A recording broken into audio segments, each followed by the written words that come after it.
ఇలా ప్రిపేర్ చేసేసుకుని డీప్ ఫ్రైకి సరిపడా ఆయిల్ పెట్టుకుని స్టవ్ మీద బాగానే పెట్టుకుని డీప్ ఫ్రైకి సరిపడా ఆయిల్ వేసుకుని ఆయిల్ బాగా కాగిన తర్వాత మంటను మీడియం ఫ్లేమ్లో పెట్టుకుని వేయించుకోవాలి. హై ఫ్లేమ్లో పెడితే పైన వేగిపోద్ది కానీ లోన్ ఉడకదనమాట, లోన్ వేగదు.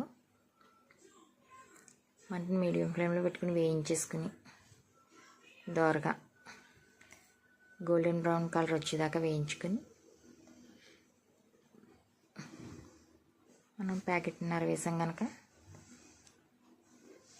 దీనికి పంచదార 1/2 kg వేసాం అనమాట. 500 గ్రాములు 1/2 kg పంచదార వేసి లేత పాకం పెట్టుకుని పక్కన పెట్టుకున్నాం. అది వీడియో తీయడం లేదనమాట పాకం పెట్టేటప్పుడు. ఇలా కలుపుకుంటూ ఉండాలి.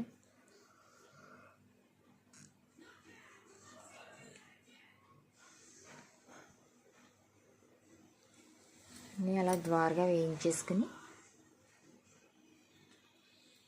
మనం రెడీ చేసి పక్కన పెట్టుకుని పాకంలో వేసేసుకుని పాకం మంట కూడా స్లోలో పెట్టుకోవాలి. మంటను బాగా సిమ్లో పెట్టుకుని ఈ పాకంలో వేసుకుని ఇలా గోల్డెన్ బ్రౌన్ కలర్ వచ్చాక తీసేసి పాకంలో వేసేసుకుని మిగతా కూడా అలా వేయించుకుని మనం ముందుగా రెడీ చేసి పెట్టుకున్న పాకంలో వేసేసుకోవడమే. ఈ పాకం లాగేసిన తర్వాత తీసేసి పక్కన పెట్టుకుంటే బాగుంటాయి ఫ్రెండ్స్. అన్నీ ఒకే దాంట్లో వేసేస్తే మటుకు ఒకదానికొకటి అంటిపోయి మొత్తం అంతా మెత్తగా ఉంటాయి కనుక కొండ అయిపోతాయి అన్నమాట.